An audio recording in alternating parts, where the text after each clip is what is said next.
안녕하세요. 그리스도인의 십자가를 지켜라의 권중근입니다. 평안하십니까? 예수님의 참된 평안이 여러분과 여러분의 가족분들과 함께 또 저와 저희 가족과 함께 하기를 진심으로 바랍니다.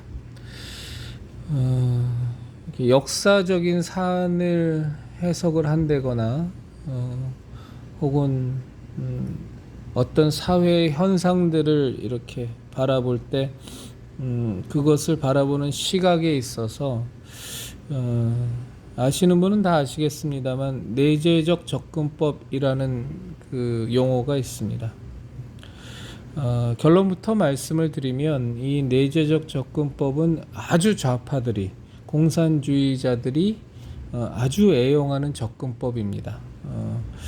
쉽게 설명을 드리면 이제 이런 겁니다. 그러니까 왜 우리가 어떤 사람이 뭐 굉장히 잘못한 일을 범했을 때, 저 자식 저거 나쁜 놈이야. 왜 저렇게 나쁜 말을 하지? 왜 나쁜 행동을 했지? 왜 저렇게 못된 짓을 했지? 하고 이제 누군가가 욕할 때, 옆에 사람이 이제 이런 말 하죠. 야, 그러지 마. 걔 그렇게 나쁜 사람 아니야. 알고 보면 걔도 좋은 놈이야. 걔가 태어난 환경은 어땠고 자라면서 이러이러했어. 그래서 걔가 원래는 좋은 놈인데 자라다 보니까 환경 탓에 뭐 이러이러한 탓에 저렇게 된 거야. 그러니까 너무 욕하지 마. 그렇게 나쁜 애 아니야. 이 말이요, 아주 대표적인 내재적 접근법을 가장 단순하게 설명한 말입니다. 이제 이 잣대를 들이대 버리면 어떤 결과가 나오냐? 선악의 기준이 없어져 버립니다. 옳고 그름이 다 무너져 버립니다. 우리 그리스도인의 그 개신교 신앙에서는요, 과거에 그가 어떻게 살았는지는 상관없습니다. 우리 그리스도인들은요, 과거에 그가 창기였건, 과거에 그가 세리였건, 과거에 그가 어떤 죄악을 졌건, 과거에 그가 어떻게 불우하게 살고 어떤 과정 속에서 얼마나 왜곡된 삶을 살 수밖에 없었던가는 기본적으로 우리 그리스도인의 시각에서는 관심사항이 아닙니다. 왜냐하면 우리가 하나님을 만나면서 하나님 안에서 완전히 거듭나 버렸기 때문입니다. 예수 그리스도의 십자가 대속의 은혜로 우리는 그 이전의 삶이 무엇이든 간에 우리는 완전히 다른 사람으로 새로 태어나 버렸기 때문에 과거의 삶이 그가 무엇이었던가는 우리에게 있어서는 그를 어떤 사람을 어떤 사안을 판단하는 기준 자체가 아닙니다. 그게 겉으로 보기에는 이 내재적 접근법이 굉장히 포용적이고 굉장히 관용적인 것 같은데 실제로 보면 굉장히 불신앙적이고 비신앙적입니다. 이거는 우리 그리스도인의 신앙관, 기독교 신앙을 완전히 개무시해버리는, 다 부셔버리는 얘기입니다. 우리 하나님이 우리를 바라보시는 시각은 과거에 네가 어떻게 살았느냐는 하나님하고는 아무 상관없습니다. 하나님은 이미 우리를 너무나 다 잘 아세요. 그런 죄인을, 너무나 쓰레기 같은 우리를, 아무짝에도 쓸모없어서 벌레 같은 우리를 하나님과 예수님에게 아무 관심도 없이 그저 나 잘났다고 살았던 우리를, 세상을 향해서 뭐에 향해서 이를 부득부득 살며 지가 가장 잘났고 어떡하든 내가 하나님을 믿긴 뭘 믿어 내 주먹을 믿고 말지 벨소리를 다 하면서 살았던 우리임에도 불구하고 우리가 하나님께로 나아갔을 때 이전 것은 다 없어져 버리는 겁니다.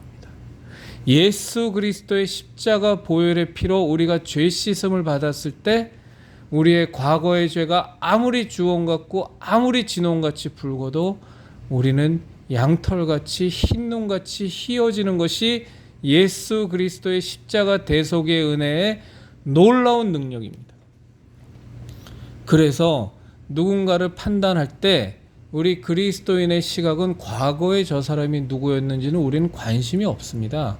그것을 갖고서 우리가 계속 흠집을 내고 과거에 어땠는데 과거에 뭐 했는데를 얘기해 버리면 그거는 우리의 그리스도인의 신앙인의 자세가 아니고 신앙인의 시각도 아닙니다. 중요한 것은 지금 현재 어떻게 사느냐입니다.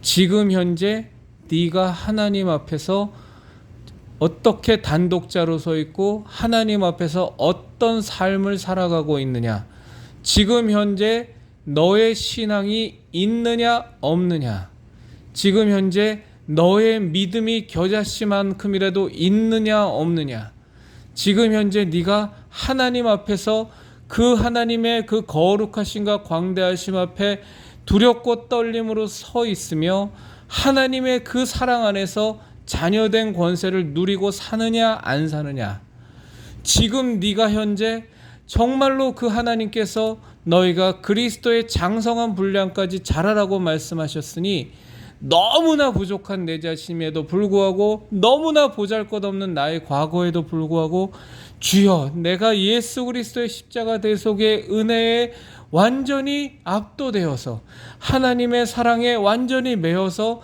제가 그리스도의 장성한 분량까지 자라기를 소망하고 그 표대로 향하여 우리가 나가겠습니다 라고 하는 것이 우리 그리스도인의 개신교 신앙이지, 내재적 접근법에 의해서 과거에 나는 이렇쿵 저렇쿵 이런 상처가 있었고 이런 어려움이 있었고 태어난 환경이 이랬고 이렇쿵 저렇쿵 해서 나는 지금의 이 모습에 대해서 용납받아야만 해, 이해받아야만 해, 지금 내가 이렇게 하나님 앞에서 마땅한 모습으로 살지 못할지라도 그것은 나의 과거의 모습, 내가 처했던 환경에 의해서 어쩔 수 없이 이러는 거야.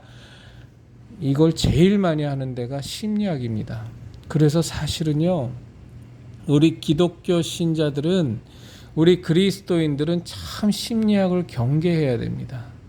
이 심리학이, 물론 전 심리학이 무익하다고 말씀을 드리는 건 아닙니다. 심리학이 굉장히 유익할 때가 많죠. 상대방의 마음을 이해한다거나 지금 저 사람의 어떤 태도에 대해서 근본적으로 우리가 함부로 판단하지 않고 더 신중하게 접근한다거나 내가 갖고 있는 마음의 상처를 조금 더 올바르고 객관적인 시각으로 바라보게 한다거나 여러 가지 면에 있어서, 또 사회관계를 하는 데 있어서 여러 가지 면에 있어서 유용한 것이 많지만, 그러나 심리학이 우리 개신교 신앙에 있어서 미치는 악영향은 정말로 무시 못할 만큼 너무너무 막대합니다. 굉장히 조심해야 될 게 심리학이라는 겁니다.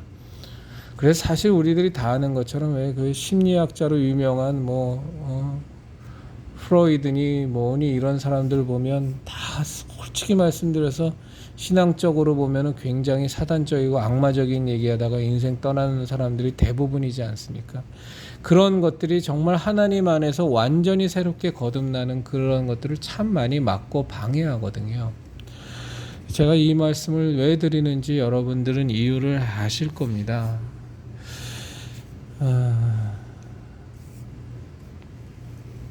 우리가 누군가를 판단할 때 지금 저 사람이 가져가는 행보가 옳으냐 그르냐를 판단할 때 과거에 저 사람이 저질렀던 잘못을 물귀신처럼 끌고 와서 당신은 과거에 이런저런 잘못을 범한 사람이니까 당신이 하나님 만나고 예수 그리스도의 그 은혜로 거듭났다고 해도 과거의 이런 모습의 찌꺼기가, 그런 것들이 분명히 지금도 당신에게 영향을 미치고 있을 거야.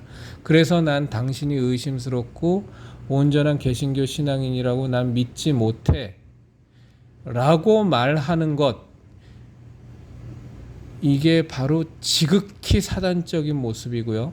또 하나의 모습은 뭐냐면, 네가 당신이 작년에 재작년에 굉장히 훌륭한 신앙인의 모습을 가졌고 굉장히 존경할 모습을 가졌었기 때문에 지금 당신이 무언가 삐딱선을 타고 무언가 잘못된 길로 가고 있고 분명히 하나님 앞에서 옳지 않은 그 모습과 그 자리에 서 있음에도 불구하고 저 사람이 그래도 작년에는 괜찮았었던 사람이야, 재작년에는 정말로 훌륭했던 사람이야, 저 사람이 기독교 신앙인으로 이룬 업적이 얼마나 위대하고 얼마나 큰데 하면서 지금의 잘못된 모습을 내재적 접근법이라는 이름 하에 이해한다라는 미명하에 그것을 덮고 나가는 것도 굉장히 사단적이고 굉장히 마귀적인 겁니다.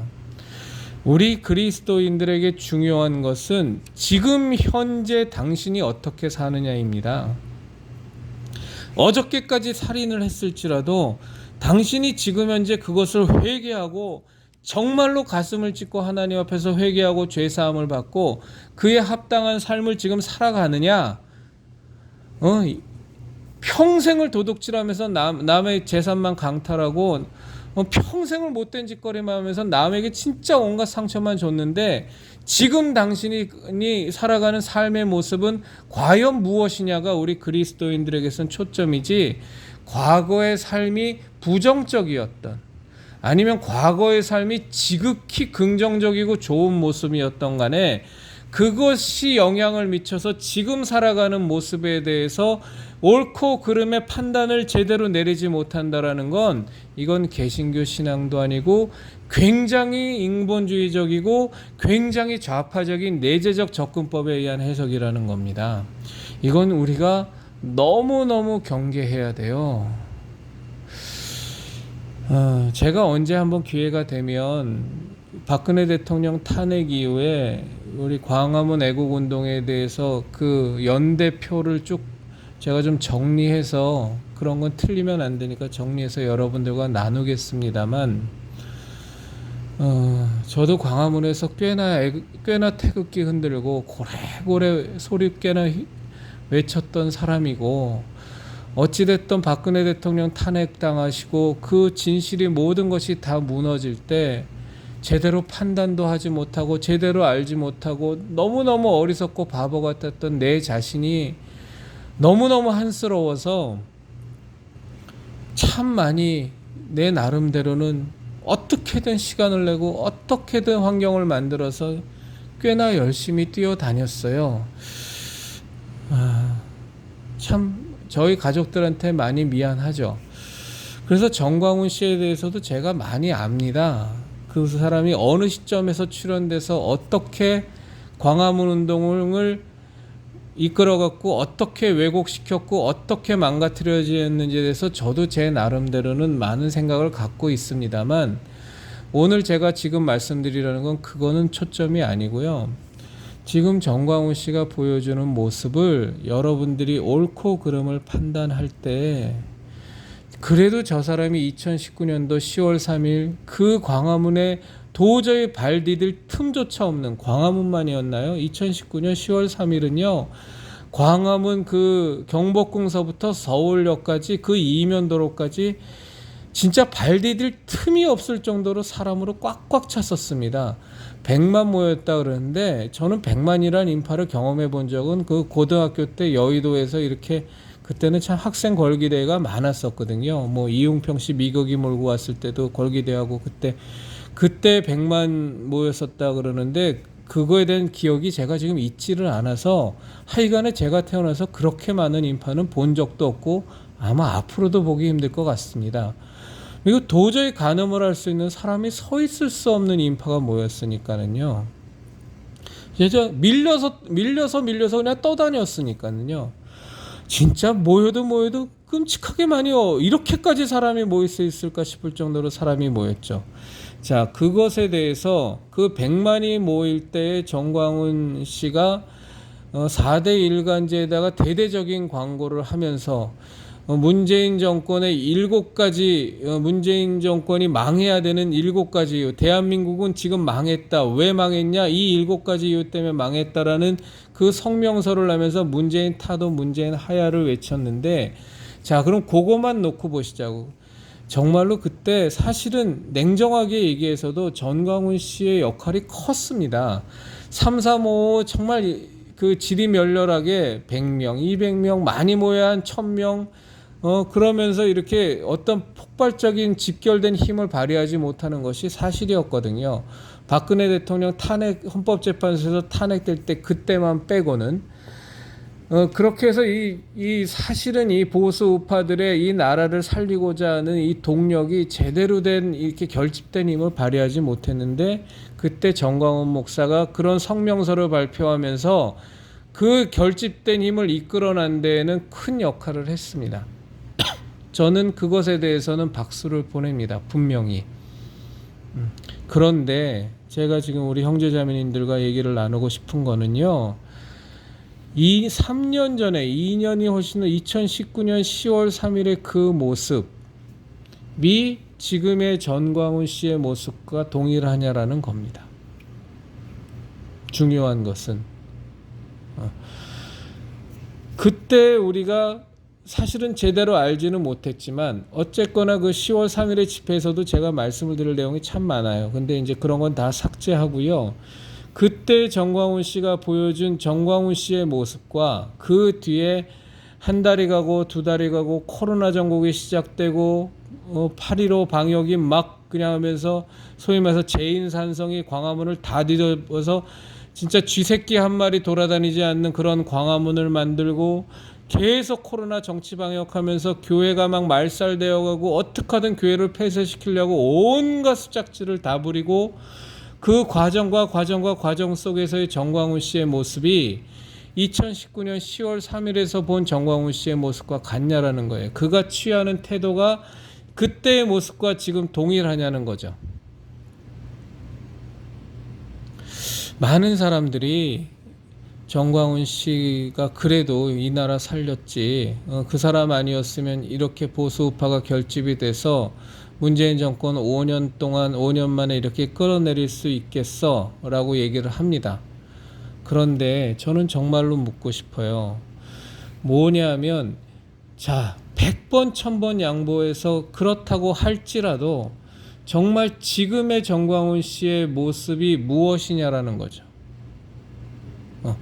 그것을 판단하는데 과거에 이러저러 했으니까 그래도 지금 어떤 모습을 띌지라도 우리는 무조건 그 모습을 받아들여야 돼 라는 것을, 그 결론을 내고 그 주장을 한다면 저는 조금도 받아들일 수 없습니다.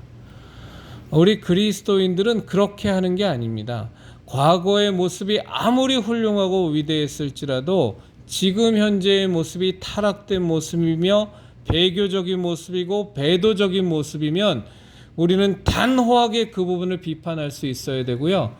역으로 생각해서 과거에 정말로 쓰레기 같았고 너무나 나빴고 아주 사탄의 하수인 같은 모습을 띄었을지라도 지금 그가 변하여 하나님 안에서 회개하여 지금 올바른 모습을 갖고 있다면 우리는 그 사람을 인정하고 그 사람을 세워줄 수 있어야 됩니다. 이것이 회개의 은혜고 이것이 우리 그리스도인들이 한 영혼을 바라보는 모습일 거라고 저는 분명히 확신합니다. 많은 사람들이 지금도 특히 이제 정광훈 추종하시는 분들을 보면 그때 2019년도에 광화문에 그 100만 집회를 가능하게 했던 그 정광훈 씨, 그리고 누구나 다 그냥 뭐 얘기는 할지라도 뭐 하나 속 시원하게 하나 그냥 이렇게 가슴이 탁 터지게 얘기하지는 못하던 그런 상황에서 그 연단에 서갖고 정말로 당당하게 문재인 개새끼, 문재인 개자식 저거 끌어내려, 저거 없애버려야 돼, 문재인 깜빵 보내야 돼 하면서 막 사람들을 열광했던 그 모습이 지금도 환영처럼 잔영처럼 남아서 지금의 정광훈 씨의 모습에 그것을 그대로 갖다 적용하는 것은 굉장히 문제가 있습니다.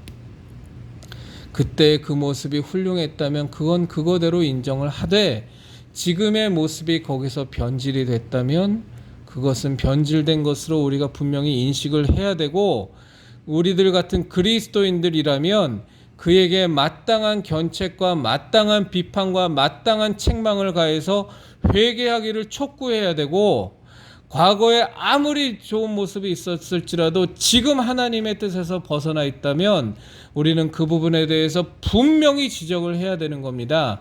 잘못된 길로 가고 있다면 당신이 가는 길은 잘못된 길이니 돌이키라고 우린 단호히 얘기할 수 있어야지, 그래도 과거에 저 사람이 이러이러한 업적이 있는데 이렇게 정말로 놀라운 일들을 했는데 지금 어떤 모습을 보일지라도 지금 이 상황에서 저 사람이 잘못됐다라고 얘기하는 건 야박한 거지. 그거는 정말 사람이 할 도리가 아니지.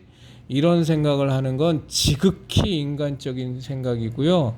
우리들 그리스도인들의 개신교 신앙에서는 그것은 용납이 될 수가 없는 겁니다. 항상 중요한 건 지금 여기서 저 사람이, 내가 하나님 앞에서 예수 그리스도의 은혜 앞에서 어찌 살고 있느냐, 그 판단 기준 하나밖에는 없는 겁니다. 삭개오가 과거에 너무너무 많은 죄악을 범하고 세리 중에서도 세리 장인이 얼마나 으뜸가게 못된 짓을 했겠어요. 온갖 손가락질은 다 받을 정도로 죄인 중에 죄인으로 취급을 받았겠죠.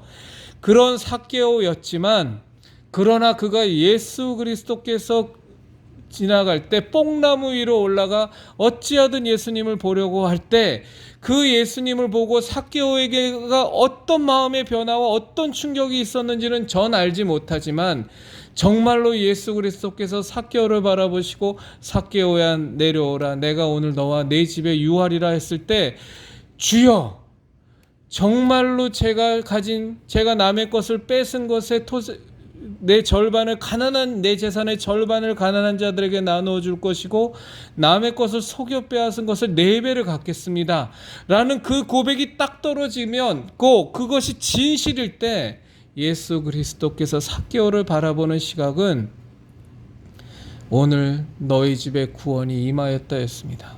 반대로 아나니아와 삽비라가 과거에 어땠는지는 몰라도 정말 그가 자기의 재산을 다 팔아서 어찌하든지 사도들의 발 앞에 두고 그것을 헌금으로 들여서 많은 사람들, 핍절한 사람들과 나눠 쓰겠다는 마음을 먹었잖아요. 아나니아와 삽비라가. 그 마음이 얼마나, 그게 아무나 먹는 마음이 아니지 않습니까?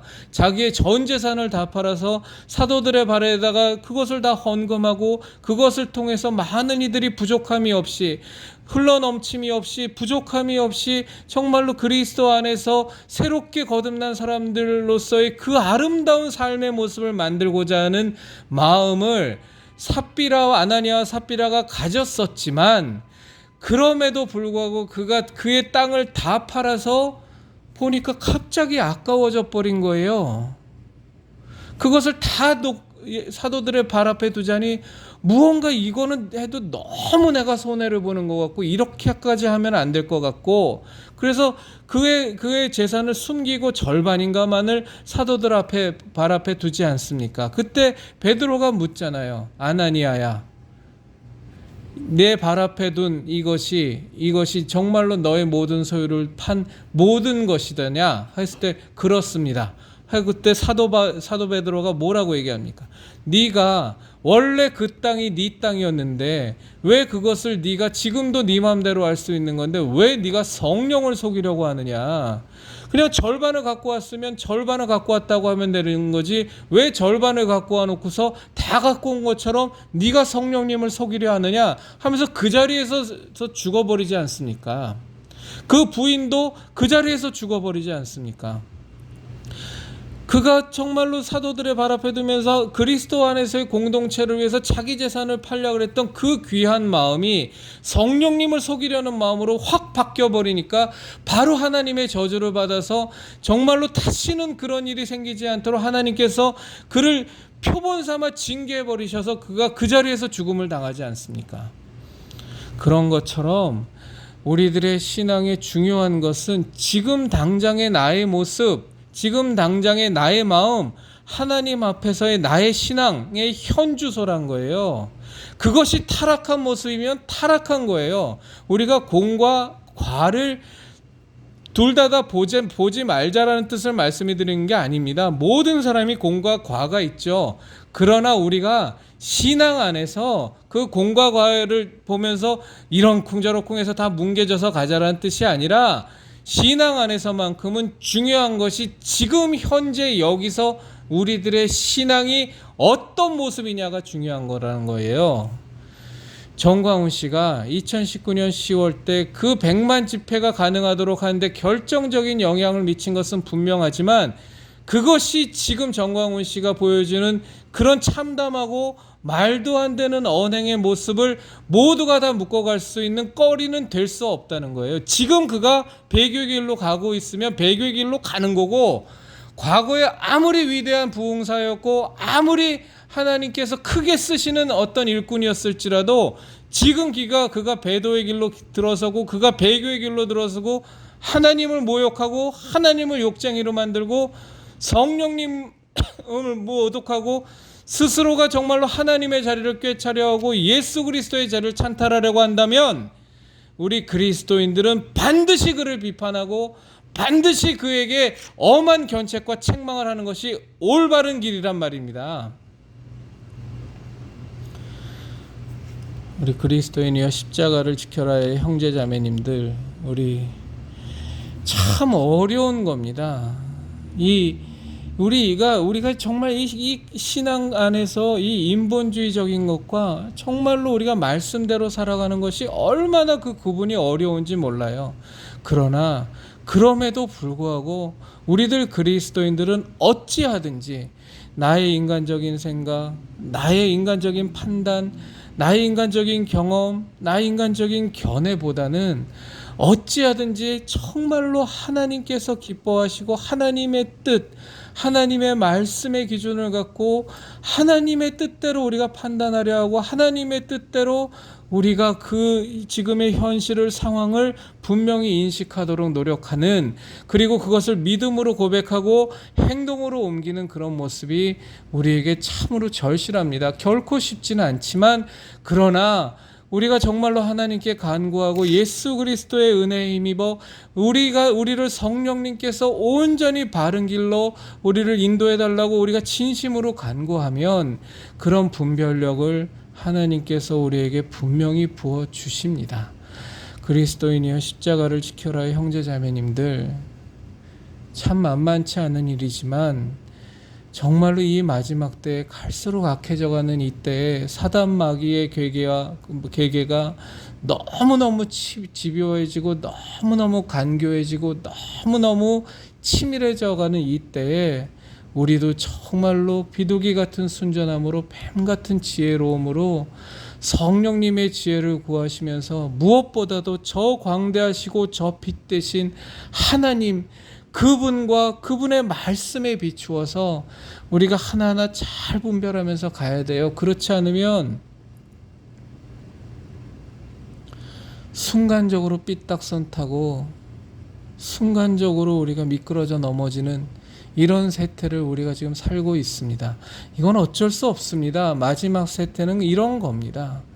사단이 엄청나게 바로하는 세대이기 때문에 마귀가 어떻게든 자기가 심판을 받을 날이 점점 가까이 오매 어떻게든 하나님의 자녀를 한 명이라도 잡아먹으려고 하는 이 세태이기 때문에 정말 우리가 그리스도 안에서 항상 깨어서 말씀으로 항상 조명받으며 어떤 사안이든지 간에 인간적으로 판단하지 마시고 하나님의 말씀을 좇아서 성령님의 깨닫게 하심을 좇아서 우리가 잘 분별하면서 살았으면 좋겠습니다.